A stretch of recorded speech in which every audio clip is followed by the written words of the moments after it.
there will be a new quarterback in Kansas City this offseason. You might be throwing a new tight end too. We're going to get in that today on Locked On Chiefs.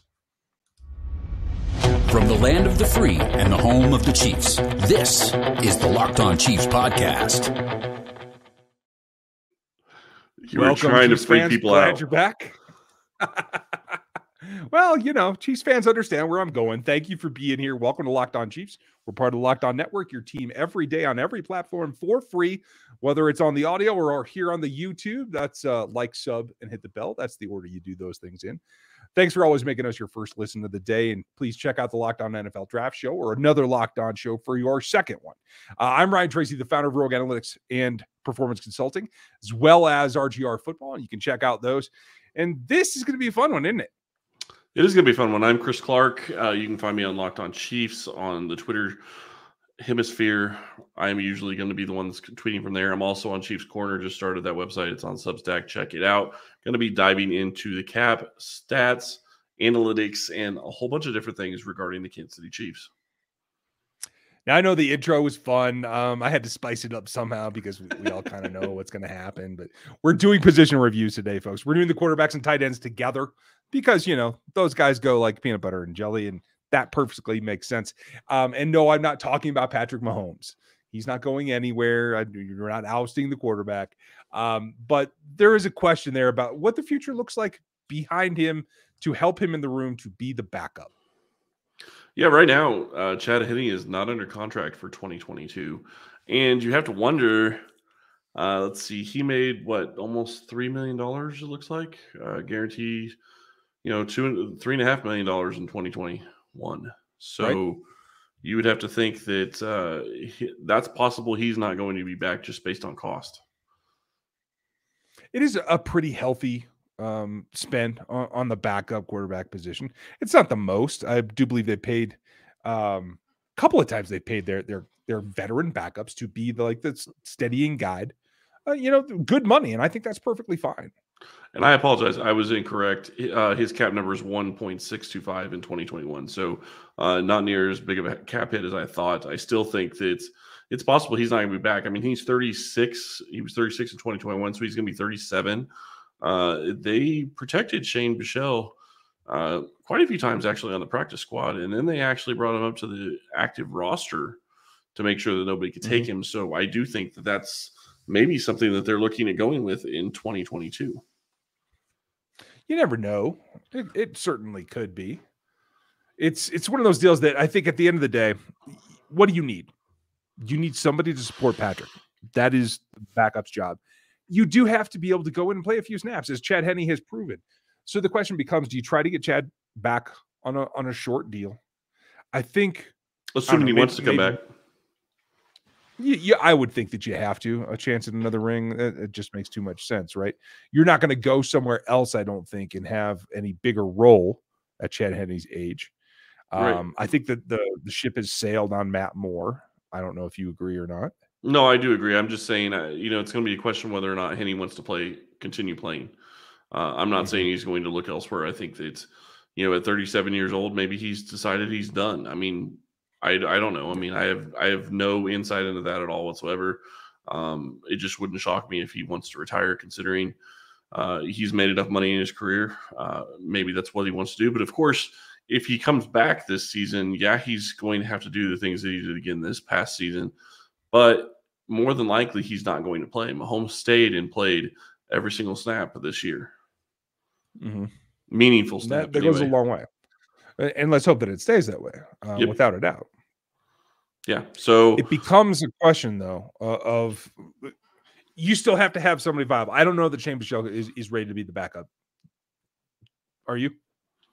I'm not 100% sold that he's going to be the backup. I just think that it's interesting that they actually like him enough that they promoted him to the practice or to the active roster. So he was never active, but he was on the 53, so somebody else couldn't take him. And right, to me, that says that they really like the guy and they want him around in Kansas City. So it would not shock me. Now, here's the other way that it could go. You could go and put a guy like Chad Henne on the practice squad in 2022. If Henne is willing to leave do him, that. right? And leave him in a bubble at home. You don't even have to come to work. We're going to pay you not to be here, Chad Henne. Yep, we'll pay Just you, be available should we need you. $170,000 to be on the practice squad, and that would not shock me if they wanted to go that route as well. And I don't think they're going to put him in a bubble and he'll never go into work. I still think that there's value that they would get from him. But if he doesn't want to play, or if they just want to go that route and he's willing to do it, then I think that's another option. Yeah, and that's a fair point. I think at the end of the day, you want some veteran, whether it's him or someone else. I think there will be a new backup quarterback. And maybe that comes in the form of a new acquisition that isn't a veteran either. They could draft another guy. Andy Reid has spoken about that, drafting considerably and consistently a quarterback so that you can try to just take your shots and develop someone to be your backup. That could be it too. But I do expect the backup QB competition to be real this season. Yeah, and you have to wonder, with all the 7th-round picks that they have, are they going to package those up and get a QB? Maybe they're going to draft somebody. Maybe they're going to take somebody in the 7th round and try to turn them into something. Andy Reid's had success with that in the past, so something to watch. I tell you, the kid that I really like is probably going to be a 5th rounder, maybe a little bit lower, in Bailey Zappi from Western Kentucky. I'd love to see them package some of those 7ths and figure that out, because I think the kid's on a huge up climb. He doesn't have the rocket arm Patrick does or anything like that, but he's super quick in process and he gets the ball, and I really like his game. And I'm pulling for the small school kid who started at Houston Baptist and graduated up to Western Kentucky, if that tells you where he's coming from. So I would bet on him. And if you want to bet on him too, you can do that at betonline.net. Football season might be over, but there's props on the draft. There's props on basketball. There's the March Madness coming. And for all you Jayhawk fans, I know that you're looking forward to it. All those odds, totals, props, player performance, all that stuff is available at BetOnline, the best spot for all your scores, podcasts, and news as well. And they've got a new website. You can bet on the other sports, not that they matter much, but you can do it if you like it. That's perfectly fine. Head over to the website, check them out. BetOnline, where the game starts. You see how I did that, Rock Chalk? Yeah, I rolled my eyes. Thank you. Just don't really care at this point, but whatever. A lot more to talk about when we start getting over to the other position that we're going to be talking about today, when we start talking about tight ends. Obviously, Travis Kelce is going to be back. He is going to be the focal point of this offense behind Tyreek Hill, or with Tyreek Hill, however you want to look at it. So that's not going to be a surprise, but a lot of questions behind him. There are. And obviously the big one is Blake Bell. I think it was a 1 year that he was here on. He is an expiring contract. He is a free agent at this point. He's also, if I check correctly, 31 years old currently. And that does not bode well necessarily for a return. Obviously, he's not here to be a Travis replacement. My question to you becomes, with the investment in Noah Gray, are you prepared for him to be the backup tight end? I would think that that's the direction it's going to go. I will say this really quick, since we were talking about value and whatnot. Travis Kelce has a base salary of $6.5 million, prorated bonus of 1.4. So his cap number is close to $9 million in 2022. It would not shock me if they need to create a couple $1 million to maybe make that base salary a roster bonus or a signing bonus type thing and convert it, because he's not going anywhere anytime soon. So they could free up a couple $1 million there. When it comes to Blake Bell, he's obviously, like you said, he's not a Travis Kelce replacement. He never will be a Travis Kelce replacement. And that's not really, it's not really even trying to take a shot at Blake Bell. It's a completely different ballgame that he plays. He is there to be a blocking type tight end and a jack of many different trades in a lot of ways, because, he had a lot of different plays this year where he did quarterback sneaks. And that's something that they were having him do, because they're not going to do that with Patrick. So there is value there. Whether or not they want to bring him back for his contract, that's going to be a big question. Looks like he made, $1 million in 2021. I'm sure you could get him back for about the same amount of money, and maybe you do. Yeah, it makes sense. I think it's certainly a security blanket at this point, and you're absolutely right about that wrinkle of being the guy that can take those snaps. Although I question how much that's going to continue to be successful if Blake's always taking those sneak snaps. Because I think it is becoming to get pretty predictable when he's doing that. But now they ran a wrinkle off running of it. a few of the wrinkles. Right. I was just going to say they can certainly change that by running it a bit more. Yeah, and they ran a wrinkle and nobody liked it because it didn't work. It was an option play in the playoffs. And I get why they did it, and I like the thought and I like the play call. Position of where they ran it, I didn't really care for, but it is what it is. But I still think he has value to this team. Whether or not they want to bring him back, that's going to be a big question. But I do think that Kansas City is going to have 4 tight ends on the roster, even if he's not brought back. I do think Noah Gray is your backup. You do? Okay. Yeah, I do. I think he's going to be. Because I think that's open for debate myself, because we're including folks Jody Fortune as a tight end in this discussion rather than a wide receiver. And I know he's coming off a serious injury. That is absolutely true. But just going off of what we saw snaps-wise when Jody went out, and the fact that we didn't see any progression really from Noah Gray tells me that they're at the very best for Noah on an even keel now. And I have to think that even with the injury, that Jody Fortune is a bit ahead of him. And that may be, but what I would say is that Jody Fortune's been in the system for 3 years. That takes a lot of.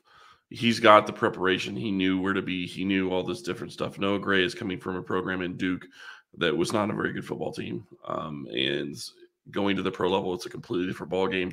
And you're not playing at Duke. You're not going to be playing NFL caliber type players very often. So it's also molding your body and getting your body ready for it. So, they saw things in training camp. All the media kept reporting day in and day out. It seemed like Noah Gray was doing some amazing thing in training camp. Yes, it never translated to the field. Part of that is, I think, you have Travis Kelce, who's always going to be on the field as a tight end, and he was the main weapon when you're looking at having them on the field. But the other part of it is I think they don't really get rookies involved in the offense, which is another reason why I think that they're not going to be looking at a higher rated rookie when it comes to wide receiver in the draft. That's a fair point, but if it were the last pick of the top 100, the 102 pick, or if it was in the 4th, I think that's perfectly viable, especially if you can get somebody that actually resembles like the body type and the length and the slash wide receiver aspect of Travis Kelce. Somebody like Ferguson from Wisconsin, who I think does fit some of those things. He can block in line and he can run some decent routes. He's not an H like Noah. And so I wonder about that part. But there are other options on this roster, folks. We're going to cover a couple of them as well. But before we cover them, let's talk about our friends over at Rock Auto. Save time and money when you're using Rock Auto. Why choose to spend 30 to 50 to even 100% more for the same parts from a chain store or car dealership? Rock Auto is a family business serving do-it-yourselfers for over 20 years. Rock Auto prices are reliably low for every customer. They have everything you could need: brake parts, tail lamps, motor oil, and even new carpet. Go explore their easy-to-use website today to find the solution to your auto parts needs. Go to rockauto.com right now and see all the parts available for your car or truck. Right, Locked On in their How Did You Hear About Us box so they know that we sent you. Amazing selection, reliably low prices, all the parts your car will ever need. rockauto.com. Of the other options, there are a number signed to futures contracts, previously on the practice squad type guys. Jordan Franks, Mark Vital, Josh Peterson. I thought he got released, but maybe I could be wrong. Nakia Griffin-Stewart. And the dark horse for me is Matt Bushman, a guy that had a serious knee injury coming out in the draft and really didn't have much of a chance. Got on a practice squad. The Chiefs signed and brought him in for a workout and ended up bringing him onto the practice squad. He's a guy that played for Zach Wilson at BYU. Yes, another BYU connection, folks. I know what you're thinking. It doesn't necessarily make it, but he is a guy of good size that can be someone that can block in line. And he's got really soft hands. At least he did in college. Now, I haven't seen him over the last year, but something that I think can give you a Bell-ish type feel. Not necessarily total replacement, but somebody along those lines. Does that sound like something that you think that they're going to look heavily at? Possibly. Tight end is going to be a position that I think that they're going to have to figure out what they want to do with, because you have Travis Kelce, and as long as he's going to continue playing the way he has, I think that you're in a position where, you know who your starter is going to be. You probably know who your 2 and 3 are going to be. And we really didn't talk about Jody Fortune too much, but I will say this on Fortune, he is going to be back in Kansas City. The question is when is he going to be available? When is he going to be able to play? And how much does that injury really hamper what he was able to do this year when he was on the field? But I do think that it's something that they're going to have to watch when you start looking at, you start looking at what they were able to do with Fortune when he was on the field. It's just a question of whether or not any of those guys can step up and take some time. And maybe they do go and look in the draft for another tight end. It's possible that they do that if they decide they're not bringing Blake Bell back. You never really know. I think I would like to see the offense morph back towards what we saw when it was it Travis, Demetrius Harris, and who was the third guy? Was it Ross Travis? Yeah, back when they were running the 3 tight end sets. Deion Yelder was in there too at times. So, I think that I would like to see something like that. But, my question is how are they going to get 4 quarterbacks on the roster? Or sorry, 4 tight ends, I apologize, on the roster with all the different other positions that they're going to have to figure out as well. So that's also going to be something to watch. And we're looking at the draft. We looked at the draft on Monday. There were plenty of tight ends available that they could have taken, that we could have chose. I just don't know that Kansas City is going to be looking that direction, just because I do think that they realize that there's going to be an acclimation period for a guy like Noah Gray. Yes, you can go get a guy more like Travis, and maybe that's what you need to do. But I do think that they're going to be looking at trying to find somebody else that can be a little bit more of a blocker, kind of like what Blake Bell does from time to time. Yeah, makes sense to me. Maybe that ends up being Bushman. Maybe he makes a push to make the roster. Who knows? At the bottom line, I think it comes back to fulfilling the position so you can be versatile with it. Mm-hmm. I'd like to see more of the 3 tight end sets, the big trios. I also want to see them block, in line. If they continue to get 7 and 8 man coverages, they have to be able to go big and force some teams out of that, I think. And by going double tight, where you run the ball some, or you at the very least threaten to run the ball out of a jumbo package or a double tight package, I think that's got to be key for 2022. And I know we're talking about tight ends, but I often wonder if you look at the Chiefs' offensive line for next year, and they still start trying to go jumbo with bringing Allegretti on the field, because to me that makes a lot more sense than going 2 or 3 tight ends. Just because Allegretti, I think, played very well when he came in. So I think there could be value there. I know we're talking about tight ends, but I just don't know that, is there going to be a position for Blake Bell on this roster next year? Because to me, I think that they have enough good offensive linemen to where they can do a lot of the things that Blake Bell does, and maybe even better with the jumbo package. So you're saying Allegretti can take snaps now?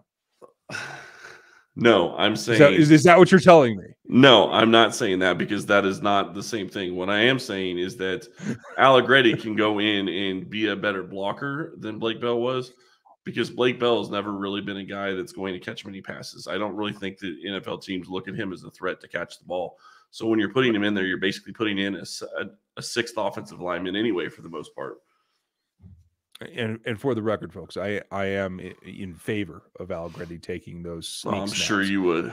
I'm so here for that. Yeah, I'm sure you absolutely are. Why don't you just have Nick Allegretti take a shotgun snap and hand it to Michael Burton, and your day will be complete. No shotgun. Just a nice turnaround pitch.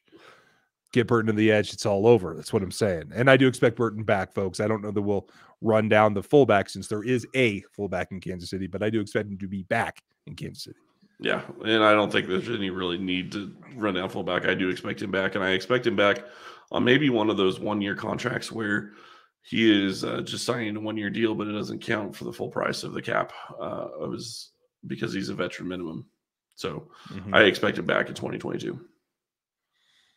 And I'll try to reach out. We'll see if we can get that that underway. See if we can spur some action here. I look forward to that. I look forward to hearing your reviews as well and your comments about today, the quarterbacks and the tight ends. If you'd leave them over at YouTube, that's the easiest way to leave a comment on the show or the guys that we talk about. You can like and sub and hit the bell over there, and that helps us stay connected and helps you know when we put out a new show. We appreciate the iTunes reviews too. I love the 5-star ones the best. So if you could pull some of those off and let us know what you'd like to hear this offseason as well as we get ready for free agency and then the draft, we'll be pretty set. Now tomorrow, Matt will be back here from ChiefsDigest.com. Go over with me, and we're going to ride out the week and get ready for free agency as we touch on a number of different aspects in both who's going to be available, who might be available by trade. I think the trade market may heat up this offseason. We have a lot to go over, but thank you for spending your day with us and all of your precious time. We'll talk to you tomorrow.